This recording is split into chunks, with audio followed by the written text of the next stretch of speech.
বিএনপির ভারপ্রাপ্ত চেয়ারম্যান তারেক রহমানের নির্দেশনায় পবিত্র মাহে রমজান উপলক্ষে চট্টগ্রাম মহানগরীর পাহাড়তলী থানা যুবদলের উদ্যোগে পথচারীদের মাঝে ইফতার বিতরণ করা হইয়ে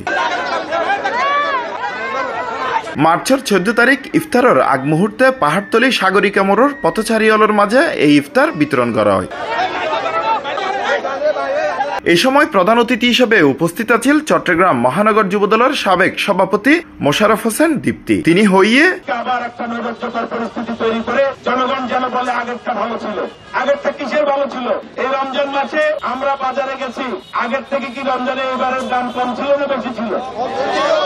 এখন মত তৈরি করে, বিশৃঙ্খলা তৈরি করে, বিভিন্ন পত্র পত্রিকায় মিডিয়ায় প্রপাগান্ডা তৈরি করে যারা বিএনপির বিরুদ্ধে দোষ চাপাতে চাচ্ছেন, বিএনপিকে জনগণের চোখে রং দিয়ে বিভ্রান্ত করার চেষ্টা করছেন, তাদের ষড়যন্ত্র ইনশাআল্লাহ কামিয়াব হবে না। পাহাড়তলী থানা যুবদল নেতা নূর মোহাম্মদ মাহমুদুর সভাপতিত্বে এই অনুষ্ঠানত উপস্থিত আছেন মহানগর যুবদলের সাবেক সহসভাপতি নূর আহমেদ গুড্ডু, ফজলুল হক সুমন, 11 নম্বর দক্ষিণ কাঠঠলী ওয়ার্ড বিএনপির সাবেক আহ্বায়ক সাইফুল আলম, মহানগর যুবদলের সাবেক যুগ্ম সম্পাদক হাবিবুর রহমান মাসুম, SM জিয়াউল হুদা শাহরিয়ার জিয়া, সহ সাধারণ সম্পাদক মোহাম্মদ ইয়াসিন, দফতর সম্পাদক মোহাম্মদ সাগির, সহ সম্পাদক মিজানুর রহমান দুলাল, মোহাম্মদ ইউসুফ, সাবেক সদস্য আফসারউদ্দৌলা অপু, ওয়ার্ড যুবদলের সাবেক আহ্বায়ক মোহাম্মদ মুজাহিদ, যুবদল নেতা আমজাদ হোসেন নিপু, আশিক হোসেন, আবু সালেক, মোহাম্মদ জেবিন, মোহাম্মদ রাজীব খান রাজু, মোহাম্মদ খোকন, আফসার, রনি, জিশান, বাহার, শাউন, সুমন, হাসান, মহিনুল্লাহ সহ